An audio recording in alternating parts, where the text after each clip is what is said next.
जम्मू कश्मीर के चिरवान कंगन इलाके में बादल फटने से तबाही, कई सड़कें हुई क्षतिग्रस्त, घरों में भी घुसा पानी। बादल फटने से श्रीनगर करगिल मार्ग अवरुद्ध, मलबा हटाने का काम जारी, प्रशासन ने लोगों को यात्रा से बचने की सलाह दी।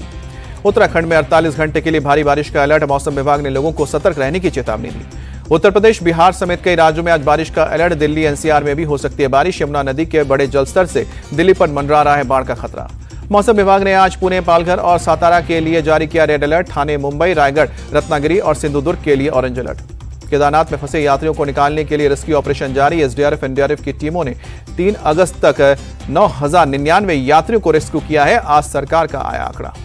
उत्तराखंड के आपदा सचिव विनोद कुमार सुमन का बयान कि करीब 1000 यात्रियों को रेस्क्यू करने का अभियान अभी भी जारी है। काठगोदाम में मुख्यमंत्री पुष्कर सिंह धामी ने भारी बारिश और आपदा से प्रभावित इलाकों की बैठक की, अधिकारियों से जानकारी ली। हिमाचल प्रदेश में बादल फटने से अब तक 9 लोगों की मौत, लापता लोगों की तलाश में जुटी रेस्क्यू टीम। हिमाचल के रामपुर के समेज में बादल फटने के बाद रेस्क्यू ऑपरेशन जारी, बचाव के काम के लिए अस्थायी पुल बनाया गया। हिमाचल प्रदेश के कुल्लू में बादल फटने के बाद जलस्तर बढ़ने से बाढ़ जैसे हालात, बलाड़ी गांव के सामने आई तस्वीर। मुंबई पुणे एक्सप्रेसवे पर मूसलाधार बारिश, भारी बारिश के चलते गाड़ियों की रफ्तार पर ब्रेक। गुजरात के डांग में अंबिका नदी उफान पर, सड़कों पर आया पानी, एक ट्रक भी फंसा। वायनाड में आए भूस्खलन के बाद प्रभावित इलाकों में तलाश की अभियान जारी, मुंबई मंडुकई में भी जारी है ऑपरेशन। भूस्खलन हादसे के बाद चोरलमला में भी राहत और बचाव का काम जारी, रेस्क्यू ऑपरेशन के लिए ड्रोन का भी इस्तेमाल किया जा रहा है। वायनाड में सूजीपारा में झरने के पास फंसे 3 लोगों को बचाया गया, इंडियन कोस्ट गार्ड ने सेना और एयरफोर्स के साथ मिलकर चलाया अभियान।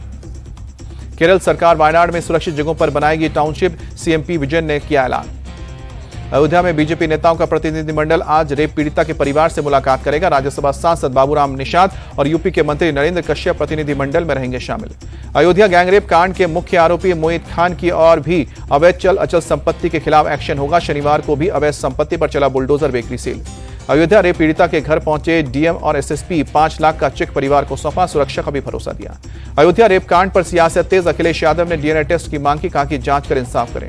अखिलेश की डीएनए टेस्ट की मांग पर केशव प्रसाद मौर्य का निशाना, कहा कि बलात्कारी मुसलमान इसलिए सैफई परिवार बचाव में उतरा। अखिलेश की डीएनए टेस्ट की मांग पर मायावती का अटैक, पूछा आपकी सरकार में आरोपियों के कितने डीएनए टेस्ट हुए? आरोपियों के खिलाफ सरकार की कार्रवाई सही, बीएसपी चीफ मायावती का बयान। अयोध्या गैंगरेप के मामले में समाजवादी पार्टी के नेता शिवपाल यादव ने कहा कि वो अयोध्या हार गए इसलिए कर रहे हैं बदनाम, उपचुनाव वाली जगहों पर कार्यकर्ताओं से सतर्क रहने के लिए कहा। अयोध्या के रेप के मामले पर बोले सपा के महासचिव रामगोपाल यादव, जो गुंडई करेगा उसके खिलाफ कार्रवाई होनी चाहिए। अयोध्या रेप कांड पर सियासत कर रही है बीजेपी, सपा सांसद अवधेश प्रसाद का आरोप। सपा नेता नारायण पांडे का बयान, निर्दोष को ना फंसाया जाए, बदले की भावना कार्रवाई से ना हो। अयोध्या गैंगरेप के मामले में उत्तर प्रदेश सरकार में मंत्री संजय निषाद बोले, हमारी सरकार और प्रशासन कार्रवाई कर रही है। आज कुशीनगर दौरे पर जाएंगे यूपी के सीएम योगी आदित्यनाथ, बाढ़ पीड़ितों में राहत सामग्री बांटेंगे, एक सभा को संबोधित करेंगे।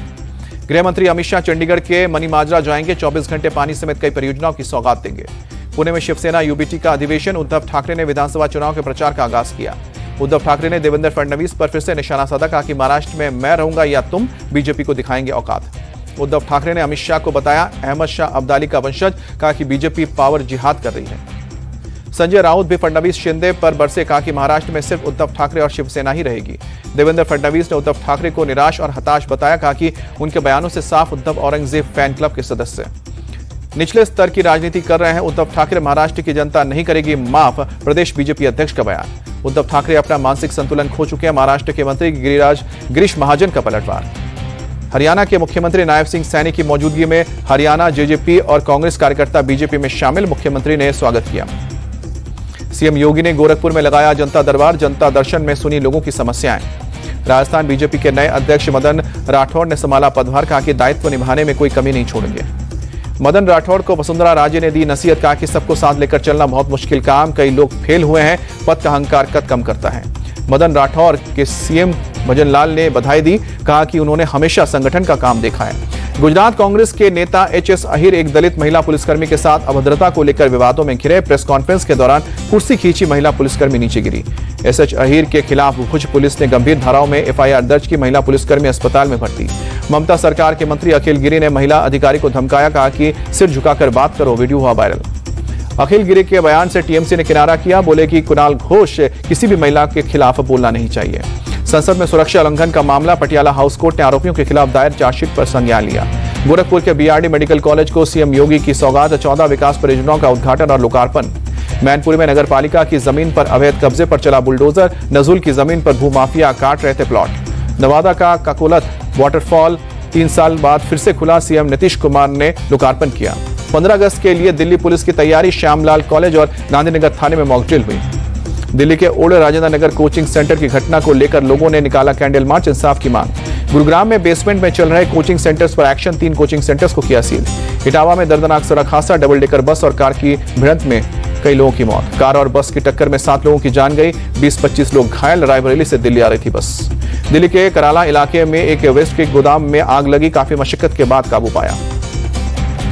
आग लगने के बाद आसमान में ऊंची लपटें उठी, आसपास के इलाके में हड़कंप मचा। हरियाणा के पंचकुला के राज्य स्तरीय राहगिरी कार्यक्रम का आयोजन हुआ, सीएम नायब सिंह सैनी साइकिल चलाकर कार्यक्रम स्थल तक पहुंचे। मध्य प्रदेश के रीवा में बड़ा हादसा, स्कूल से लौट रहे बच्चों पर गिरी दीवार, 4 की मौत। एमपी के सीएम ने हादसे पर जताया दुख, मृतक बच्चों के परिजनों को 2-2 लाख की मदद का ऐलान किया।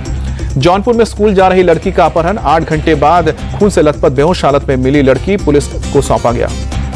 पंजाब पुलिस के पूर्व एआईजी ने दामाद को मारी गोली, कोर्ट में समझौते के लिए आए थे।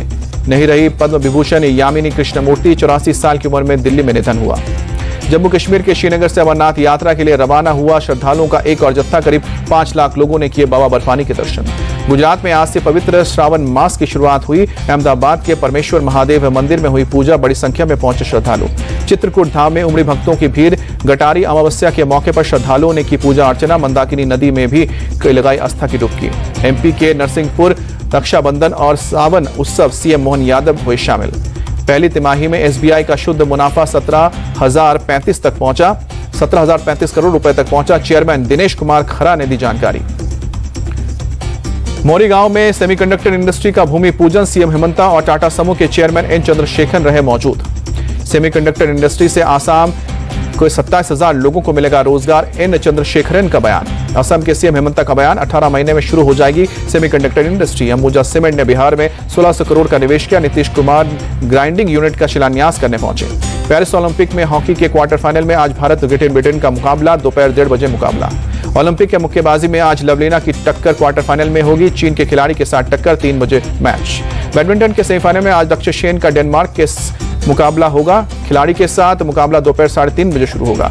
लक्ष्य सेन और विक्टर के बीच अब तक 8 मुकाबले खेले गए हैं। 7 मुकाबले में विक्टर को जीत मिली है, जबकि लक्ष्य सेन को 1 में जीत मिली है। रैपिड फायर पिस्टल क्वालिफिकेशन में विजयवीर सिद्धू और अनीस भानवाला का मैच दोपहर 12:30 बजे शुरू होगा। ओलंपिक के एथलेटिक्स मुकाबले में भारत की पारुल चौधरी लेंगे हिस्सा। 3000 मीटर स्टीपल चेस में लगाएंगी दौड़, दोपहर 1:35 पर मैच।